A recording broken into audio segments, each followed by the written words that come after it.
అందరికీ నమస్కారం అండి. నా పేరు కృష్ణదీప్తి. కల్పనాదేవి కలం పేరుతో గాయత్రీదేవి గారు రచించినటువంటి జ్ఞానోదయం నవల 9వ భాగాన్ని చదువుతున్నాను.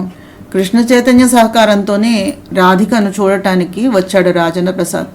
ఆమెను కోర్టుకి కృష్ణ చైతన్యను ఈడుద్దామని ఆమె సాక్ష్యం చెప్పినట్లయితే ఆమెలాగా మరికొందరు బలవకుండా ఉంటారని చెప్తే, రాధిక మాత్రం కృష్ణ చైతన్యను తనే వరించానని, తను ఇక్కడ చిన్న కోడలుగా పిలువబడుతున్నానని, కల్మషం ఏదైనా ఉంటే రాజేంద్ర ప్రసాద్లోనే ఉంది అని, ఆమెను అతనే పుల్లి విస్తరాకంటున్నాడని, కృష్ణ చైతన్య ఆమెను ప్రియురాలిగా స్వీకరించాడని చెప్పింది.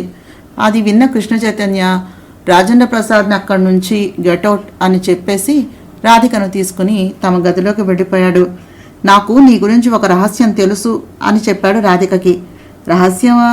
ఏమిటది అంది అతని పరీక్షగా చూస్తూ రాధిక. కాలేజీలో కృష్ణ చైతన్య అంటే ఉండే భయం వల్ల అతన్ని సరిగ్గా చూసేది కాదు ఆమె.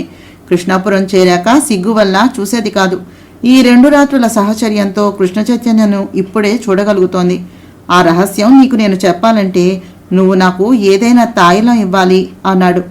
ఏం కావాలేమిటి అంది నవ్వుతూ. రాధిక తల వంచి చెవిలో రహస్యంగా చెప్పాడు. నువ్వు నాకు నగ్నంగా కనిపించాలి. ఆ రకంగా నిన్ను భోగించాలనే నా సరదాను తీర్చాలి. తీరుస్తావా అడిగాడు చిలిపిగా చూస్తూ. అన్నీ పిచ్చి కోరికలే మీకు. ముందు ఆ రహస్యం చెప్పండి, తర్వాత మీ సరదాలన్నీ కొద్ది కొద్దిగా తీరుస్తాను ప్లీజ్ అంది గడ్డం పట్టుకుని బతిమలాడుతూ. మెచ్చాం. అయితే చెప్తున్నా, జాతకం విను. నిన్ను కన్న తల్లే కాదు, కన్న తండ్రి కూడా బతికే ఉన్నారు. ఆ ఇద్దరికీ నిన్ను తీసుకుని వచ్చి చూపిస్తానని నేను మాటిచ్చాను అన్నాడు కృష్ణ చైతన్య రహస్యాన్ని వెల్లడించేస్తున్నట్టుగా. ఏమిటి మీరనేది? నాకు కన్న తండ్రి కన్నతల్లా? నిజంగానే అంది దిగ్భ్రాంతిగా చూస్తూ.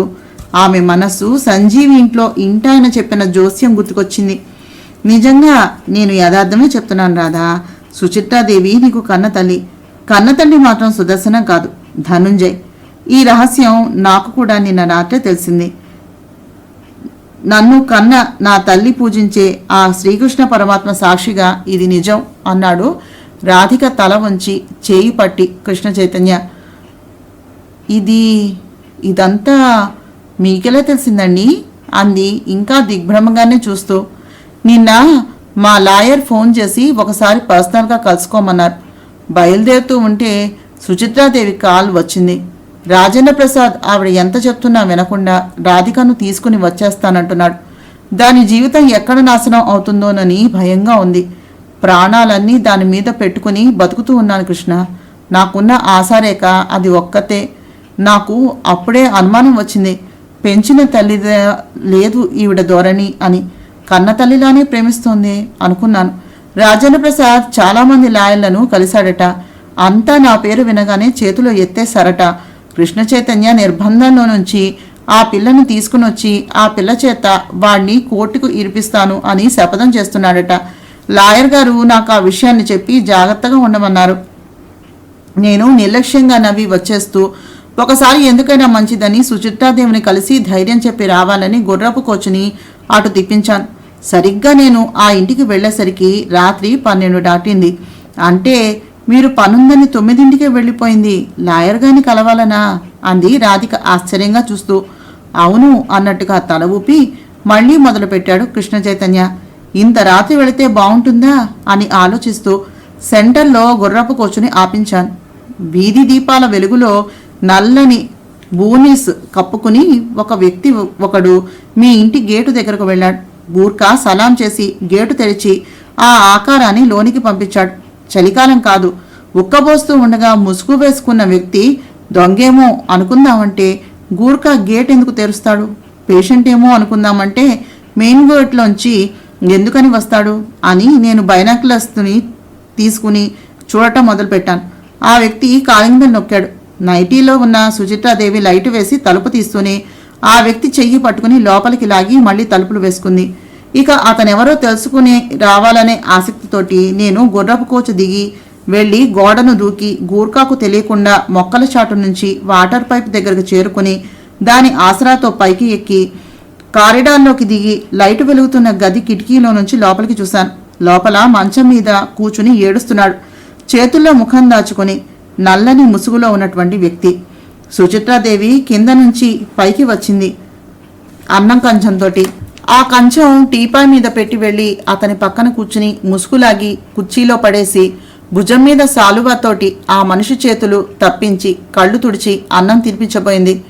నేను ఇంత దూరం అర్ధరాత్రి వేళ వచ్చింది నువ్వు పెట్టే అన్నం కోసం కాదు, నా బిడ్డ కోసం. నేనెంత పాపాత్ముణ్ణి! పుట్టిన బిడ్డ ముఖం కూడా చూడటానికి కూడా నోచుకోనటువంటి దౌర్భాగ్యుణ్ణి. కనీసం నా చిట్టి తల్లిని పెళ్లిపీట మీదైనా కళ్ళారా చూడాలనే ఆశతోటి ఈ మొండి బతుకుని ఈడుస్తున్నాను. ఆ అదృష్టం కూడా నా ముఖాన లేకుండా చేసేశావు అన్నాడు నిష్ఠూరంగా. నేనేం చేయను జయ? ఆ కృష్ణ చైతన్య దాన్ని ఎత్తుకుపోతాడని కలనేమన్నా గన్నానా? అయినా ఇప్పుడు దానికి వచ్చిన లోటేముంది? అతను దాని ప్రాణంలా చూసుకుంటున్నాడట. మనం పెళ్లి చేసి పంపిస్తే భర్తతో ఎంత సుఖంగా సంసారం చేసుకుంటుందో ఇప్పుడు అలానే వెళ్ళిందనుకో. అది అక్కడ బాగానే ఉంది. దాని మీద బెంగతో నువ్వేమైపోతావోనని భయపడి చస్తున్నాను నేను. నా మాట విని కాస్త ఈ మజ్జిగ అన్నమైనా తిను ప్లీజ్ అంది. ఆ కృష్ణ చైతన్య అంటే అది భయపడుతోంది అంటున్నావుగా అన్నాడు. అన్ని భయాలు శారీరకంగా దగ్గరయ్యేంతవరకే. ఆ తర్వాత ఒకరంటే ఒకరికి ధైర్యం, చనువు, చొరవ కలుగుతాయి కదా. నీ కూతుర్ని అతను బాగానే మచ్చిక చేసుకోగలరులే, భయపడద్దు. సంజీవి పోయినా కృష్ణ చైతన్య అనే బలమైన ఆధారం దానికి దొరికింది. ఈ రాజేంద్ర ప్రసాదే మధ్యలో నాకు తలనొప్పిగా మారిపోయాడు. అయినా పర్వాలేదులే, నేను కృష్ణ చైతన్యకు ఫోన్ చేశాను. అతన్ని ఎవ్వరూ ఏమీ చేయలేననే సంగతి మొన్న పోలీస్ స్టేషన్లోనే తెలుసుకున్నాను. వాళ్ళిద్దరూ తీయించుకున్న ఫోటో పంపించమని ఈసారి ఫోన్ చేసినప్పుడు అడిగి తెప్పిస్తానులే. నువ్వు మాత్రం ఆరోగ్యాన్ని పాడు చేసుకోకు. ఎలా ఉండేవాడివి, ఎలా అయిపోయావో తెలుసా అంది అన్నాన్ని తినిపిస్తూ అనునయంగా చెంపలు నిమురుతూ. ఈ మాటలతోనే నన్ను ఈ పరిస్థితికి తీసుకుని వచ్చి అసమర్థుని చేసి ఆడుకుంటున్నావు. ఇన్నాళ్ళు దానికి పెళ్లి కాదనే సాకుతోటి నా నోరు నొక్కి నా చేత అజ్ఞాతవాసాన్ని చేయించావు. ఇంకా ఎందుకు ఈ రహస్యాలు దాచటం? నేనోసారి ఆ కృష్ణ చైతన్యను కలిసి అతన్ని రాధని కళ్ళారా చూసొస్తాను అన్నాడాయన. తొందరపడకు జయ, మనకింకా కృష్ణ చైతన్యతోటి సరిగ్గా పరిచయమైనా లేదు. అతని వ్యక్తిత్వం ఎలాంటిదో తెలుసుకోకుండా మన రహస్యం అతనికి తెలిసిపోతే దానివల్ల రాధ బతుకు ఏమైపోతుందో ఏమిటో. పైగా ఈ రహస్యం నీ పెదవి దాటితే సుదర్శనానికి తెలిసిపోయి నా బతుకు నవ్వుల పాలైపోతుంది అంది సుచిత్రాదేవి. అవ్వని, నాకసంతా తీరిపోతుంది. కన్న బిడ్డను కన్న తండ్రిని కలవనివ్వకుండా చేసిన కఠినాత్పురాలివి. నాకు కావలసింది నా చిట్టితల్లి క్షేమం అంతే అన్నాడు కసిగా. నా ప్రమేయం లేకుండా నువ్వొక్కడివే కన్నావా నీ చిట్టితల్లిని? నన్ను వేరు చేసి మాట్లాడుతున్నావే అంది ఆయన మెడ చుట్టూ చేతులు వేసి అధరాలు కలపబోతూ. ఆగాగు, నీ ముద్దులో నన్ను ముంచెత్తి మతిభ్రష్టుని చేయక ఆగిపో అన్నాడతను. అదే ఆ కృష్ణ చైతన్య ఎలా ఉంటాడో చెప్పవా? అతన్ని నువ్వు చూసావు కదా, ఎలా మాట్లాడాడు? మంచి పొడగరి, భారీ పర్సనాలిటీ అన్నావు కదా. అసలే మన రాధిక సుకోమలంగా ఉంటుంది. అంత మనిషిని ఎలా భరిస్తోందంటావు అన్నాడు కుతూహలంగా. సుచిత్రాదేవి ఆయన ఒడిలో వాలి మంచం మీదకు లాగి గలగలా నవ్వుతూ, నీ దుడుకుతనాన్ని నేనెలా నా కడుపులో దాచుకున్నానో నీ కూతురు అలాగే అతనితో ఆ వేగానికి అలవాటు పడిపోతుందిలే అంది ఆయన్ని ఎక్కడెక్కడో చేతులు వేసి మీదకు లాక్కుంటూ. నీ ఈ ముద్దు మురిపాల కోసమనే నేను ఈ అజ్ఞాతంలో అనాథగా బతుకుతున్నాను. భార్యాబిడ్డలు ఉండి నాకు ఈ కర్మ ఇంకా ఎన్నాళ్ళు శుచి? కుక్కకి బిస్కెట్ ముక్క వేసినట్టు ఆడించినట్టు నన్ను ఆడిస్తున్నావు. నీ పొందు కోసమని నేను తెగించి ఏం చెయ్యలేని అసక్తుణ్ణి అయిపోయాను. ప్రపంచానికి వాడు మొగుడు, ప్రణయానికి నేను మొగుడుగా ఇంకా ఎన్నాళ్ళు సాగిస్తావి నాటకాలు అన్నాడు బుగ్గలు కొరుకుతూ. మనం తర్వాత తీరికగా మాట్లాడుకుందాం, ముందు పని కానివ్వు. నైట్ డ్యూటీ అయిపోతే ఆ శనిగడు కాస్త వచ్చేస్తాడు అని సుచిత్రాదేవి తొందర చేయటంతో వాళ్ళిద్దరూ రొమాన్స్లోనికి దిగిపోయారు. ఇంకా చూడటం భావ్యం కాదని నేను కిందకి దిగి వెళ్ళి గుర్రపు కోచ్లో కూర్చుని ఆయన కోసం నిరీక్షించాను. సరిగ్గా 2 అయ్యాక మళ్ళీ బూనీస్ని కప్పుకుని ఆయన వస్తూ కనిపించాడు. నేను గుర్రపు కోచ్ని ఆయన దగ్గరగా పోనిచ్చి, మావయ్య గారు రండి, నేను డ్రాప్ చేస్తాను అంటూ ఆయనకు చెయ్యి అందించాను. మీరు అంటూ నన్ను గుర్రపు కోచ్ని ఆయన విస్మయంగా చూశాడు. నా పేరు కృష్ణ చైతన్య, కృష్ణాపురం సంస్థానాధీశ్వరులు రాజా ఆనందభూపతి గారి ముద్దుల తనయుణ్ణి. ప్రస్తుతం మీ అల్లుణ్ణి నేనే. మీ అమ్మాయి రాధిక నా దగ్గర సుఖంగా క్షేమంగా భద్రంగా ఉంది. రండి వెళుతూ మాట్లాడుకుందాం అంటూ ఆయన చెయ్యి పట్టుకుని పైకి ఎక్కించి నా ఎదురుగా కూర్చోపెట్టి లైట్ వేసి కోచు పోనేమన్నాను. ఆయన నన్ను దిగ్భ్రమగా చూస్తున్నారు. ఆ కళ్ళల్లో ఇతను నా కూతురికి భర్త, ఇతనేనా దాన్ని ఎత్తుకుపోయింది అనే ఆశ్చర్యం కొట్టొచ్చినట్టుగా కనిపించింది. మీరెక్కడకు వెళ్ళాలి అన్నాను సంభాషణను ప్రారంభిస్తూ. మీకు నేను ఎలా తెలుసండి అన్నాడు ఆయన. ఇంతకు ముందు తెలీదు, ఇప్పుడే జస్ట్ 2 గంటల క్రితం తెలుసుకున్నాను. ఎలా? అది మీరు అడగకూడదు, నేను చెప్తే బాగుండదు అన్నాను నవ్వుతూ. చిత్రంగా ఉంది. సుచిత్ర ఎవరో తెలుసా అని అడిగారు ఆయన. డాక్టర్ సుచిత్రాదేవి రాధికను కన్న తల్లి, మీరు రాధికను కన్న తండ్రి. ఇంతవరకు తెలుసు. ఈ సంగతి కూడా ఈవేళ తెలుసుకున్నాను అన్నాను. అయితే మీకు ఈ రహస్యం తెలిసిపోయినట్టు సుచికి ప్రస్తుతానికి తెలియదు. మిమ్మల్ని చూడాలని మాట్లాడాలని, నా కూతురికి తగిన వ్యక్తి అవునో కాదో తెలుసుకోవాలని ఆశపడే నా మనసులోని కోరిక ఇంత త్వరగా ఇంత సునాయాసంగా తీరుతుందని నేను కలలో కూడా అనుకోలేదు. కన్న కూతుర్ని కళ్ళ కరువు తీరా చూసుకోలేకపోయినా, నేనేనమ్మా నేను కన్న తండ్రిని అని చెప్పుకోలేకపోయినా, గోరుముద్దలు తినిపించి పితృమమకారాన్ని రంగరించి పెంచుకోలేకపోయినా, కాళ్ళు కడిగి కన్యాదానం చేయగల భాగ్యాన్ని పెట్టి పుట్టకపోయినా, కనీసం నేను ఫలానా అని చెప్పుకుని నలుగురిలోకి వచ్చే అర్హతని కోల్పోయినా మిమ్మల్నే నా కళ్ళారా చూడగలిగాను కృష్ణ. నా జన్మ కనీసం ఇలాగైనా ధన్యమైంది అంటూ ఆయన ఏడుస్తూ ఉంటే నిజంగా నా గుండెలు తరుక్కుపోయాయి రాధా. ఏదో ఆవేశించిన వాడిలాగా ఆయన్ను దగ్గరకు లాక్కుని గుండెలకు అదుముకుని కళ్ళు తుడుస్తూ, బాధపడకండి, మీరు ఫలానా అని నాకు తెలిసిందిగా. మీ అమ్మాయిని తీసుకుని వచ్చి మీకు చూపిస్తాను. మీ కోరికలన్నీ తీరుస్తాను. ధైర్యంగా ఉండండి. గతాన్ని మర్చిపోయి భవితవ్యంలో హాయిగా మీ అమ్మాయితోటి మనవలతోటి ముద్దుమురిపాలను పొందండి. మీ గతం నాకు అనవసరం. నాకు మీ ఆత్మీయత, మీ అమ్మాయికి కన్నతండ్రి ఆపేక్ష ముఖ్యం. ఇక అజ్ఞాత జీవితానికి స్వస్తి చెప్పి వెలుగులోనికి వచ్చేయండి. మీరు రాధా కావాలనుకుంటే సుచిత్రాదేవి మన దగ్గరకు వస్తుంది. పరువు, ఆ భర్త ప్రెస్టేజీ ముఖ్యం అనుకుంటే ఒంటరిదైపోతుంది. సరేనా అన్నాను ఓదార్పుగా. ఆయన ఎన్నడూ ఎరగనంత ఆనందాన్ని పొంది నా చెంపలు ముద్దులతో తడిపేసి గుండెలకు హత్తుకుని, చాలు బాబు, నాకు ఈ మాత్రం మనశ్శాంతి చాలు. మీరు నాకు అల్లుడు కాదు, కన్న కొడుకు కంటే ఎక్కువ. ఇంతగా మనసుల్ని అర్థం చేసుకుని ప్రేమించే భర్త దొరకడానికి నా చిట్టి తల్లి చేసుకున్న సుకృతం ఏముందో ఏమో. మీ ఇద్దరూ 1000 ఏళ్ల పంటగా నిండు 100 ఏళ్ళు సుఖ సంతోషాలతో వర్ధిల్లండి. మీరు నాకున్నారనే ఆనందంతో ఈ శేష జీవితాన్ని తృప్తిగా నిశ్చింతగా గడిపేస్తాను అన్నారు ఆయన చేతులు జోడిస్తూ. ఆయన్ని మకాంకి చేర్చి నేను వచ్చేశాను. ఇప్పుడు చెప్పు, నీకు కన్న తల్లిదండ్రులున్నారా అన్నాడు నెత్తిన ముట్టికాయ వేస్తూ కృష్ణ చైతన్య. ఇంకా కోలుకోలేనంత సంభ్రమంతో చూస్తూ ఉన్న రాధికను భుజాలు పట్టి కుదిపి, సాయంత్రం నేను వచ్చేసరికి నువ్వు సిద్ధంగా ఉండు, సరేనా అనేసి లేచాడు. రెండోసారి కృష్ణ చైతన్యతోటి గుర్రపు కోచ్లో బయలుదేరిన రాధిక మూగపోయింది. ఆమె చేత కొత్త పట్టుచీరను కట్టించి తండ్రి ఇచ్చిన నగలు స్వయంగా అలంకరించి నుదుట తిలకాన్ని దిద్ది జడ నిండా మల్లెల దండను తురిమి తనకి నచ్చే రకంగా ముస్తాబు చేసుకుని మరీ తీసుకుని వెళుతున్నాడు రాధికని. రాధిక తన దగ్గరగా సుఖంగా సంతోషంగా ఉందని చూడగానే తెలిసే విధంగా ఉంది. కానీ రాధిక హృదయం మాత్రం కొత్తగా తెలిసిన నగ్న సత్యాన్ని జీర్ణించుకోలేకపోతోంది. పెంచిన తల్లిగా అమ్మగారిని పిలవటం మాత్రమే తెలుసు సుచిత్రాదేవిని. ఆవిడే తన కన్న తల్లి అని తెలిసాక కన్న తల్లిదండ్రులు ఇద్దరూ ఉండగా తనని అనాథన చేశారనే కోపము, బాధ, ఒంటరితనంతో అల్లాడిన పసి వయస్సు పరితాపం గుర్తుకొచ్చి ఆనందానికి బదులుగా దుఃఖావేశం కలిగింది. ఇంతలో తండ్రి పొరపాటేం లేదని కృష్ణ చైతన్య మాటల ద్వారా గ్రహించింది. అసలు కీలకం అంతా సుచిత్రాదేవిలోనే ఉన్నట్టుగా అనిపించాక ఆవిడను చూడాలని మాట్లాడాలనే కోరిక కాస్త నశించిపోయింది. ఆ సంగతి చెప్పి నా కృష్ణ చైతన్య వింటాడని తోచక మౌనాన్ని వహించింది. మనస్సు మాత్రం మండిపోతోంది. ఆమె ఆలోచనలతోటి సంబంధం లేని గుర్రపు కోచ్ వెళ్లి సుచిత్రాదేవి ఇంటి మెయిన్ డోర్ దగ్గర ఆగిపోయింది. గూర్ఖ గేటు తెరిచి శాల్యూట్ చేశాడు. వాడికి సుచిత్రాదేవి ఆదేశం అప్పటికే అందింది. ఆ రోజు ఉదయం గుర్రపు కోచ్ కనుక ఇంటికి వచ్చినట్లయితే మర్యాదగా లోపలికి పంపించమని, సాయంత్రం రాధికను తీసుకుని వస్తున్నట్టు సుచిత్రాదేవికి ఫోన్ చేశాడు కృష్ణ చైతన్య. అందుకని ఘనమైన స్వాగతం ఏర్పాటైంది. ఆడంబరం లేకుండా సుచిత్రాదేవి సుదర్శనాలు వచ్చి కృష్ణ చైతన్యకు నమస్కరించారు. సుచిత్రాదేవికి నమస్కరించి సుదర్శనాన్ని విష్ చేసి తను దిగి రాధికను దింపాడు కృష్ణ చైతన్య. సుచిత్రాదేవి రాధికను గాఢంగా గుండెలకు హత్తుకుని 2 బుగ్గలు ముద్దాడింది. రాధిక మాత్రం ముభావంగా ఉండిపోయింది. అది గ్రహించిన సుచిత్రాదేవికి ఆమె ఎందుకలా ఉండిపోయిందో అర్థం కాలేదు.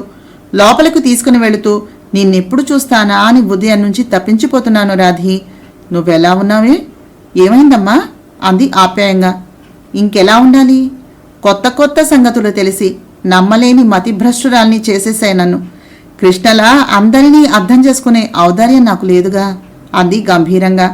ఆ మాట వినగానే ఆవిడ ముఖం కాస్త చిన్నబోయింది. టేక్ ఇట్ ఈజీ అత్తయ్య గారు. రాధకి తల్లి అయితే గాని మీ బాధ అర్థం కాదులేండి.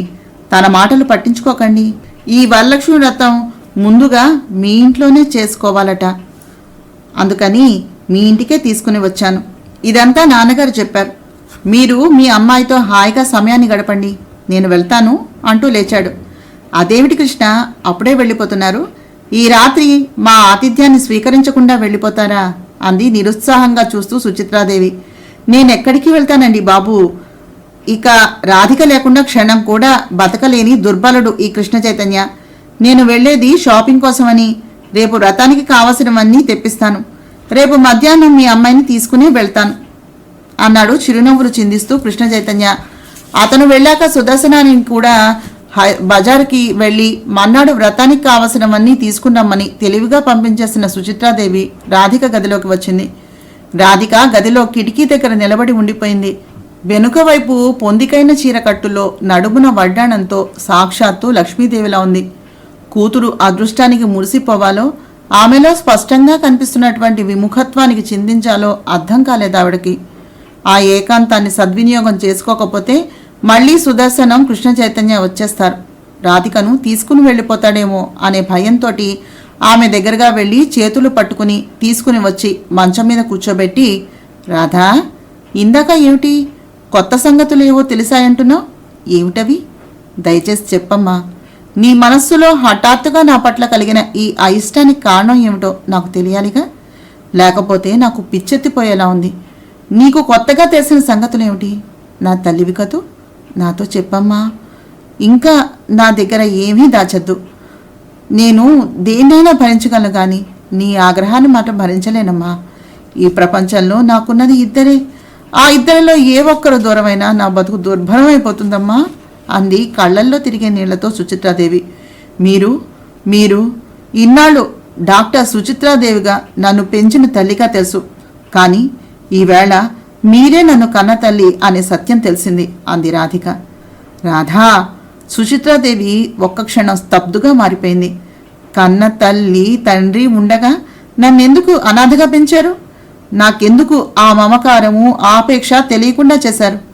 నేనేం పాపం చేశానని అంటుంటే రాధిక కంఠం రుద్ధమైపోయింది. కన్నీళ్లు జలజలా వర్షించేశాయి. ఇది ఈ సంగతి నీకెలా తెలిసిందమ్మా? కొంపతీసి మీ నాన్న ఉత్తరం కానీ రాశారా? తెప్పరిల్లిన సుచిత్రాదేవి రాధిక గడ్డం పట్టుకుని అడిగింది. ఇంతవరకు నేను కన్న తండ్రి ముఖం కూడా ఎరగను. ఆయనకు అన్ని తెలివితేటలుంటే నేను అనాథగా మీ దగ్గర ఎందుకు పెరుగుతాను? అభిమానంగా తండ్రి లేమిలోనే పెరిగేదాన్ని. మీరు గీసినటువంటి గీటు దాటని ఆయన ఒంటరితనంతో నా కోసం పరితపించిపోతూ ఉంటే అసలు నాకు కన్న తల్లిదండ్రులు ఉన్నారనే సంగతే తెలియక కన్నతల్లి దగ్గరే రహస్యంగా ఒంటరితనంతో అనాథగానే పెరిగాను నేను. అక్కడ ఆయన్ని, ఇక్కడ నన్ను ఎందుకు దూరం చేశారు మీరు? మమ్మల్ని ఇంత క్షోభ పెట్టడానికి మేము మీకు చేసినటువంటి అపకారం ఏమిటి? నన్ను మీ కూతురుగా ఈ లోకానికి పరిచయం చేయడానికి మీకు నామర్ద అయినా నా తండ్రికి అలాంటివేం లేవు కదా. మీ కూతురుగా మీ ముద్దు మురిపాలు పొందే అర్హత నాకు లేదని మీకు అనిపించినప్పుడు ఎందుకు నన్ను కన్నారు? ఎందుకు నన్ను నా తల్లిదండ్రుల నుంచి దూరం చేశారు అంది వెక్కి వెక్కి ఏడుస్తూ. రాధా, నా తల్లి, ఎంత మాట అంటున్నావే. నిన్ను కూతురుగా చెప్పుకోవడం నాకు నామద్ద కాదమ్మా. నా ఆ అదృష్టానికి నేనే నోచుకోకుండా చేసింది నా తల్లిదండ్రులమ్మా. నీ తల్లి నన్ను చెప్పుకునే అర్హత నాకే లేదమ్మా. నేను సాలిగూడలో చిక్కిపోయిన ఈగలాగా ఈ సంగతులు లోపల దాచుకోలేక బయటకు చెప్పుకోలేక నాలో నేను ఎంత కుమిలిపోతున్నానో నీకేం తెలుస్తుంది? నువ్వు కూడా తల్లివైనప్పుడే ఈ తల్లి కడుపు తీపి నీకు అర్థమవుతుంది. ముందు ఈ ఒక్క సంగతి చెప్పు. నీకు ఈ విషయం ఎలా తెలిసింది? ఎవరు చెప్పారు? అంది పరీక్షగా చూస్తూ. కృష్ణ చెప్పారు అంది రాధిక ఏడుస్తూనే. అతనికి ఎలా తెలిసింది? ఆవిడ నిర్ఘాంతపోయింది. ఆయన అలా కనిపిస్తున్నాడనా? ఆవలించకుండానే పేకులు లెక్కించేసే రకం అది. ఆయన తెలుసుకోవాలి అనుకుంటే ఈ ప్రపంచంలో ఏ సంగతైనా ఆయనకు క్షణాల్లో తెలిసిపోతుంది. మిమ్మల్ని అర్థం చేసుకున్నారు కనుకని నా పుట్టింటికి మళ్ళీ నన్ను తీసుకుని వచ్చారు. ముఖ్యంగా నన్ను మా నాన్నగారికి చూపిస్తానని మాట ఇచ్చారట అంది. మీ నాన్న కృష్ణకెప్పుడు కనిపించాడు? మామ అల్లుళ్ళు నా ప్రమేయం లేకుండానే పరిచయం అయిపోయారా? అంది ఆవిడ కాస్త ఈర్ష్యగానే. కృష్ణ తనంతట తనే మా నాన్నగారిని గుర్తించి తను ఫలానా అని పరిచయం చేసుకున్నారట అంది రాధిక అంత దుఃఖంలోనూ ఆవిడ ఈర్ష్యకు నవ్వొస్తూ ఉండగా. అదే ఎలా సంభవమా అని అంది ఆవిడ ఆలోచిస్తూ. తెలిసిన ఆవిడ సిగ్గుపడిపోతుందేమోనని రాధిక తెలియనట్టే ఉండిపోయింది. చెప్పు, అతనేమన్నాడు? అగౌరవంగా అమర్యాదగా నేనేమీ అనలేదు కదా అంది వణికే గొంతుతోటి సుచిత్రాదేవి. అల్లుడు తనని ఏ దృష్టితో చూస్తున్నాడో అని. చచ, ఆయన అలాంటి కుసంస్కారి కాదు. నీకు కన్న తల్లిదండ్రులు ఉన్నారు. నువ్వు అనాథవి కావు. రా, తీసుకుని వెళ్ళి మీ నాన్నగారికి చూపిస్తాను అని చెప్పి తీసుకుని వచ్చారు. మా మామగారు నన్ను ఆ ఇంటి చిన్న కోడలుగా స్వీకరించారు.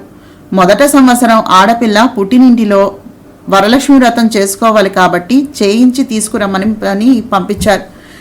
కృష్ణ ఆయన తండ్రి కొడుకుల్లాగా ఉండరు, స్నేహితుల్లా ఉంటారు. ఆయన చాలా మంచివారు.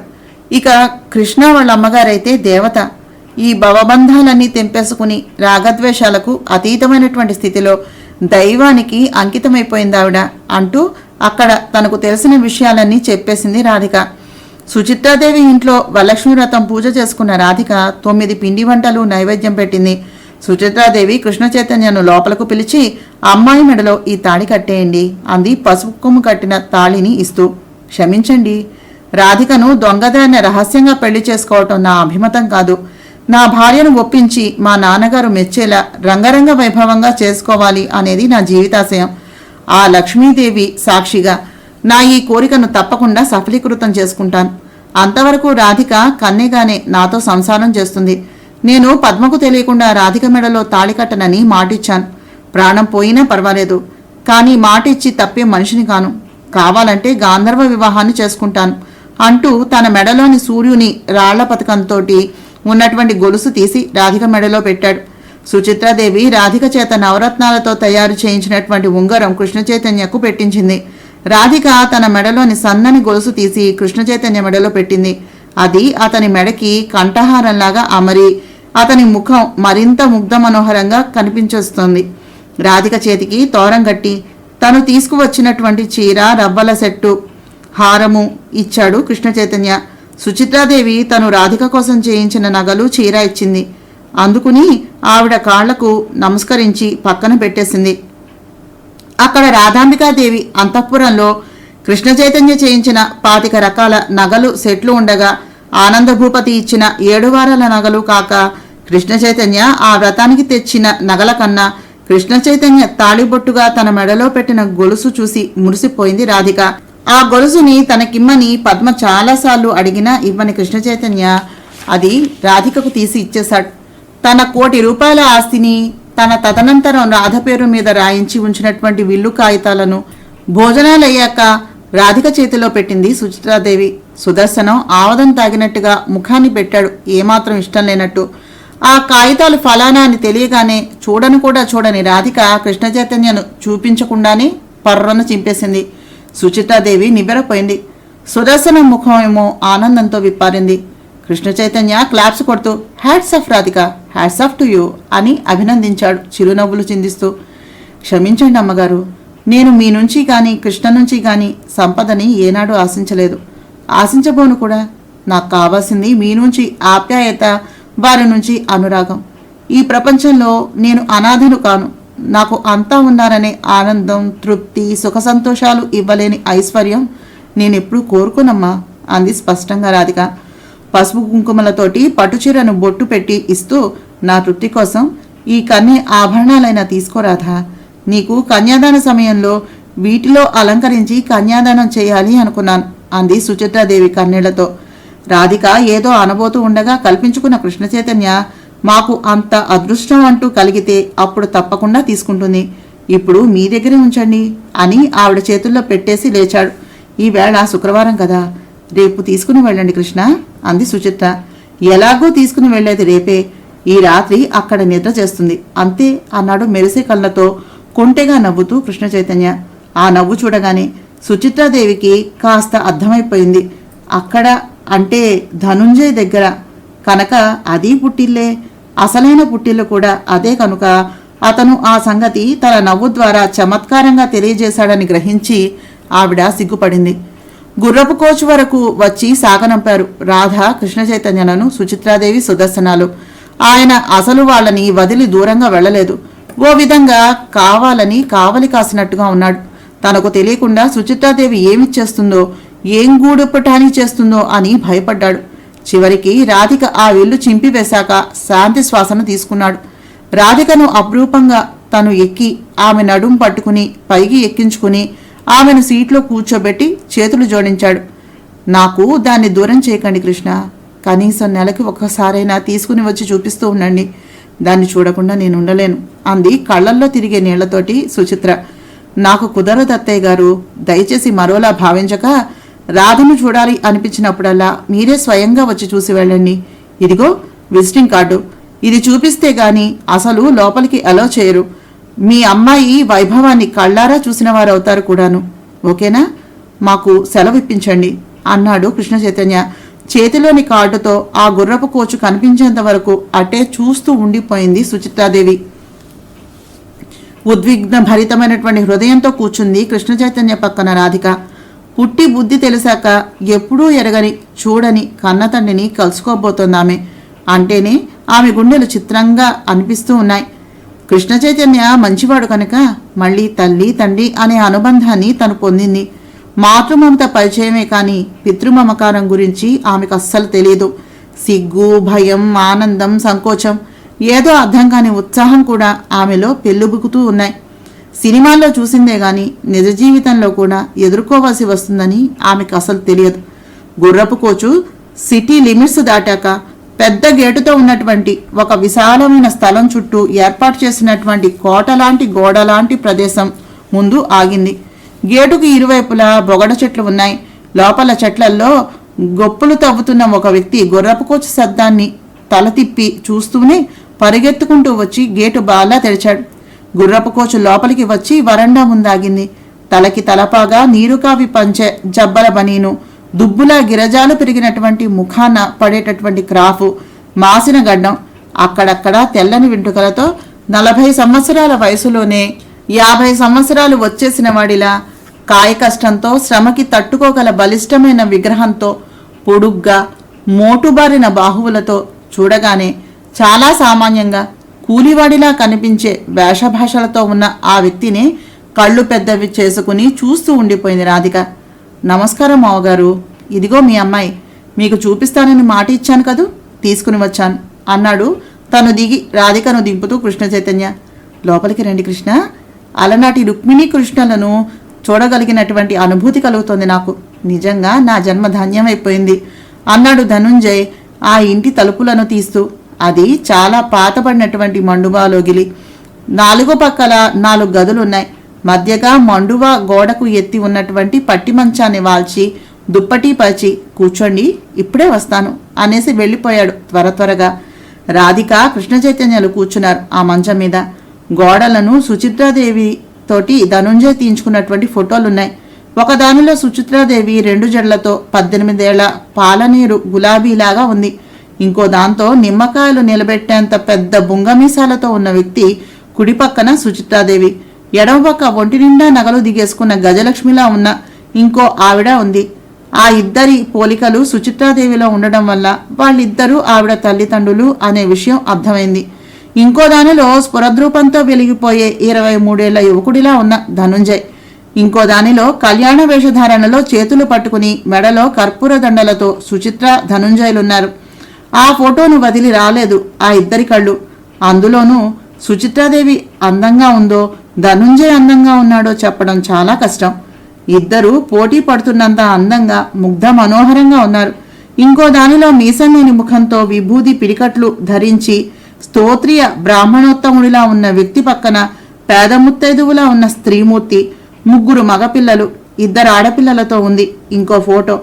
అందులో మూడో మగపిల్లవాడిలా 10 ఏళ్ల వయసులో ఉన్నాడు ధనుంజయ్. అవి కాక రాధిక ఏడాది పిల్ల వయసు నుంచి 18 ఏళ్ల వయస్సు వరకు ఉన్నటువంటి ఫోటోలున్నాయి. ఏడాది పాపగా నగ్నంగా ఉంది. ఆ ఫోటో చూసి కళ్ళెగరేసి చిలిపిగా నవ్వుతూ కన్నులు గిలికి ఆ పాపను గాఢగా ముద్దు పెట్టుకుంటూ, ఇలా కనిపించమని నేను కోరితే కాదన్నావు, ఇప్పుడు చూస్తున్నాను. ఏడాది పిల్లగా ఎంత బాగున్నావో, మనకి పుట్టబోయే పాప ఇలా ఉంటుందేమో కాదు అన్నాడు కృష్ణ చైతన్య. చాలే ఊరుకోండి, అది అక్కడ పెట్టండి, ఆయన వస్తారేమో కూడాను అంది సిగ్గుగా.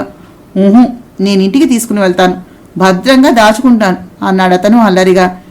ఏమిటి పోటాడుకుంటున్నారు అన్నాడు ధనుంజయ్ లోపలికి వస్తూ. ఏమీ లేదు మావయ్య గారు, రాధా నగ్నంగా ఉన్న ఈ ఫోటో నాకు నచ్చింది, దీన్ని ఇంటికి తీసుకుని వెళ్తానంటే వద్దంటోంది అన్నాడు ఫిర్యాదు చేస్తున్నట్టుగా. గాయత్రీదేవి గారు రచించినటువంటి జ్ఞానోదయం నవల 9వ భాగాన్ని చదివాను. నా ప్రయత్నం మీకు నచ్చినట్లయితే తప్పకుండా మీ ఛానల్ సబ్స్క్రైబ్ చేసి, లైక్ చేసి, షేర్ చేసి, కామెంట్ చేయండి. తప్పకుండా మా 2 ఛానల్స్ని ఫాలో అవ్వండి. నమస్తే.